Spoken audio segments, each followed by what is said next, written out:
Assalamualaikum warahmatullahi wabarakatuh. Saya Aminatu Zahro. Di sini saya akan menjelaskan mengenai analisis dan evaluasi pembelajaran.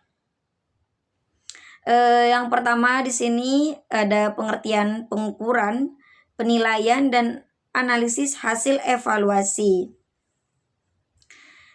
Evaluasi pembelajaran di sini merupakan elemen paling esensial dalam pendidikan karena berfungsi sebagai alat untuk mengambil keputusan dan juga mengukur sejauh mana tujuan pendidikan tercapai.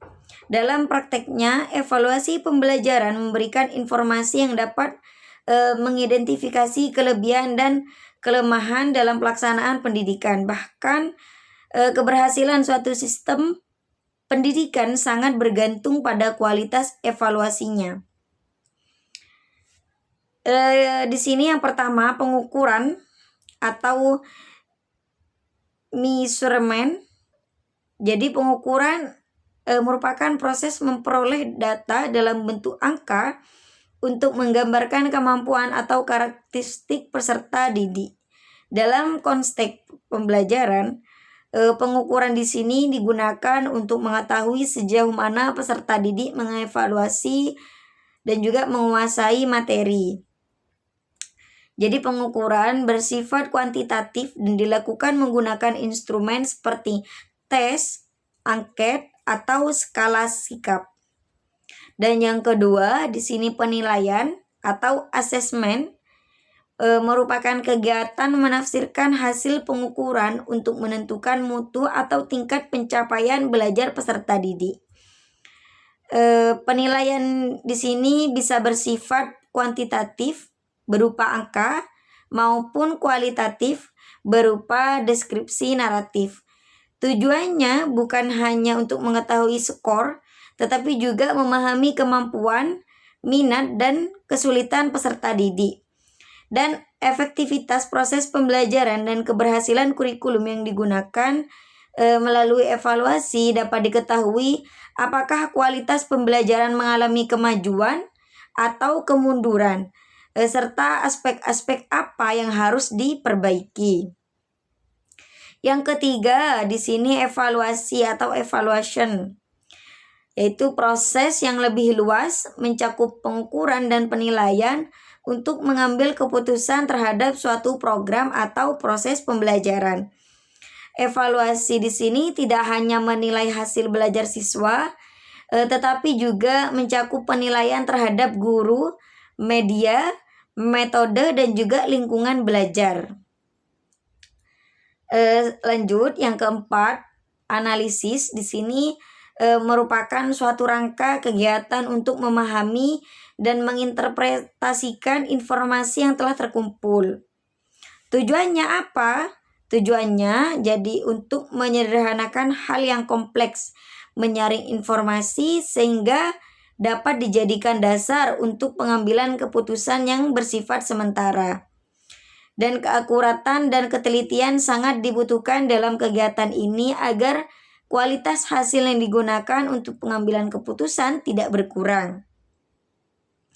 Sedangkan analisis hasil evaluasi pendidikan merupakan kegiatan yang dilakukan setelah evaluasi dengan tujuan memberikan informasi mengenai tingkat keberhasilan siswa dan juga aspek lainnya untuk dijadikan dasar perbaikan.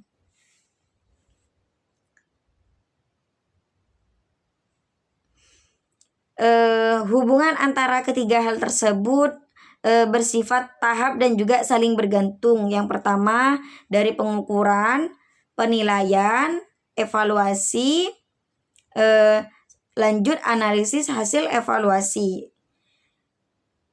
Pengukuran di sini menghasilkan data yang numerik mentah, dan juga penilaian di sini menginterpretasikan dan juga memberikan makna pada angka-angka tersebut.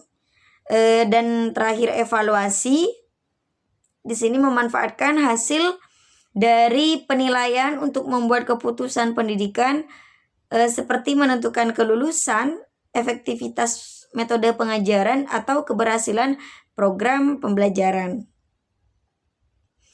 Jadi fungsi dan tujuan evaluasi pembelajaran di sini sebagai fungsi evaluasi diagnosa dapat diambil guna mengetahui kelemahan dan juga kekuatan siswa sehingga guru dapat memberi bantuan secara tepat. Sebagai fungsi evaluasi formatif menyajikan umpan balik bagi guru dalam memperbaiki proses pembelajaran yang tengah berjalan. Sebagai fungsi evaluasi sumatif, menilai hasil akhir dari suatu program pendidikan atau kegiatan belajar seperti ujian semester dan kelulusan. Sebagai fungsi evaluasi selektif, menilai kelayakan siswa untuk naik kelas, melanjutkan studi atau untuk mendapatkan beasiswa. Sebagai fungsi evaluasi administrasi, di sini mengawasi dan dalam penyusunan laporan hasil pembelajaran dan keputusan yang diambil oleh lembaga pendidikan. Contoh penerapan dalam pembelajaran di sini misalkan seorang guru melaksanakan evaluasi praktek dengan memberikan tes berupa pilihan ganda. Guru menilai dan mengukur penguasaan materi siswa sejauh mana yang sudah difahami oleh siswa. Dalam evaluasi, guru menilai dan mengukur sisa pengajaran yang diajarkan dan juga merencanakan metode instruksional. Guru menginduk hasil belajar evaluasi PBM dan menginduk sistem proses pembelajaran PBM yang sudah diajarkan. Jadi dalam kesimpulannya, yang pertama, dalam pengukuran, penilaian, dan analisis evaluasi merupakan bagian yang di dalamnya memiliki relasi dan juga saling terkait secara hierarkis. Dan yang kedua, evaluasi di sini bersifat pengambilan keputusan. Penilaian bersifat interpretatif dan pengukuran bersifat kuantitatif. Evaluasi merupakan langkah penting dan meningkatkan mutu pendidikan karena hasil evaluasi digunakan sebagai masukan untuk perbaikan proses dan perbaikan pembelajaran. Mungkin hanya itu yang bisa saya jelaskan. Semoga bermanfaat. Wassalamualaikum warahmatullahi wabarakatuh.